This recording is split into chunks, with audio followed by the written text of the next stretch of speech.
Hey everyone, this is Lomi, and this is kind of the story of how I ended up not working on any major projects this week because of the weather. I'd intended to film a whole bunch of face-ups because early on the forecast was for clear, warm weather, and instead they kept pushing that back one day at a time and I didn't get a clue. It was also my birthday on Tuesday, and I decided I didn't want to work, so I didn't, and kept things to small projects while I waited for the weather to clear up. And even though they're small tasks, they still take time, so I thought it might be kind of interesting and something kind of different to share what a week of project work sometimes looks like. I'd previously shared that I 3D sculpted and printed some new eye bases to make smaller iris eyes for Rune's new head. After a lot of priming and sanding, they were ready to make molds, so I coated them with gloss to make sure the cast bases would be shiny, and poured the silicone to make the mold. Another thing I started a while ago that I haven't finished yet is 3D printing myself a dragon, and I won't lie, the Brack dragon model was one of the deciding factors in me getting a 3D printer. I love dragons, and I've always wanted to join a dragon, so printing myself one has been super fun. It'll need some cleanup since my studio is really cold this time of year, and that causes issues with prints stringing and not adhering to the print plate well. But if there's one thing you probably know about my projects by now, it's that I don't shy away from mod work. At this point, there are only 3 large pieces left to print, then I can sand and put my dragon together. I'm not sure what I'll name him yet, but there's time for that.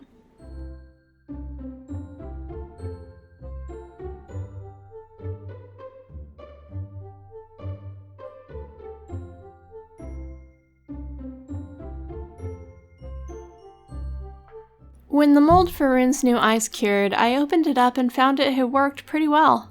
It's nice and shiny, so the new eyes will be a project I continue soon. The edges of the mold are a little messy, but these little flaps of silicone always tear off with the first few castings anyway. Maybe next week I can make some eyes.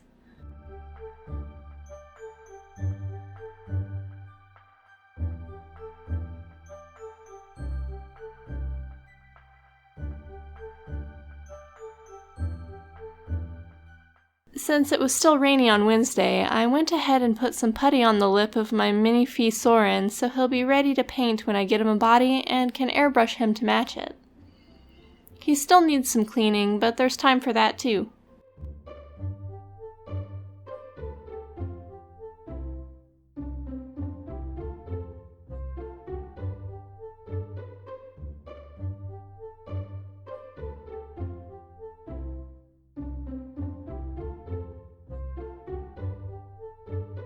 Thursday was still rainy, so I did prep work for pouring the head back for Kit, my Feeple 65 Ein faceplate.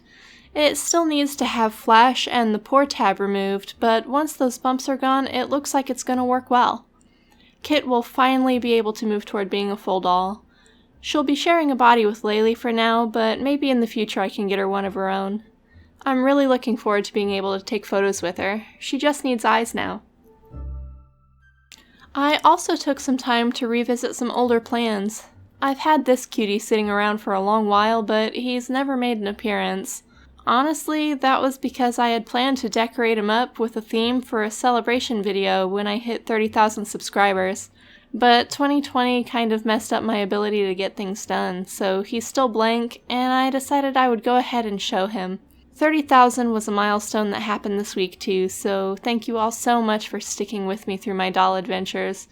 I really truly never thought I'd have so many people who cared to see what I was doing, and I'm humbled by the support all of you have offered me. One other thing that happened early this week, which is only sort of doll related, is that the proof for the 5th book in my fantasy series arrived, so I've been working on proofreading it and searching for final changes. These are always a really big inspiration for me to keep pushing to get my dolls done, since almost all of my dolls are characters from this series I've written. It's been a whirlwind of work getting the books ready to go out quickly. All of the books were written before I started pursuing publication, so it's not like I had to write fast, but going through several rounds of editing, then managing the formatting and the cover and interior art so the books can go out just a few months apart has been really, really difficult. I'm excited to be close to finishing, and I'm eager to finish my dolls too so I can start taking photos to represent scenes from the story. But I think for my future books, I'll probably not push for things to go out so fast. Eventually, the weather did clear up, which meant I was finally able to spray sealant, but it was also pretty late at night when I got started, so I opted to start work with Blushing for All's hands. It was my first time doing a doll manicure, so it was new, but also fun, and overall I'm happy with the results. I'll be sharing a video for them probably next weekend, but I figured I'd go ahead and give you a little peek now. It certainly wasn't the exciting whole week of face-ups I planned, but it was lots of small steps forward for all the things I've been working on.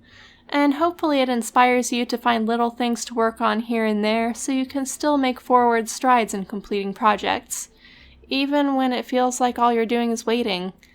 Because sometimes waiting is all we can do. And that's all for today though. Thanks for watching. Bye.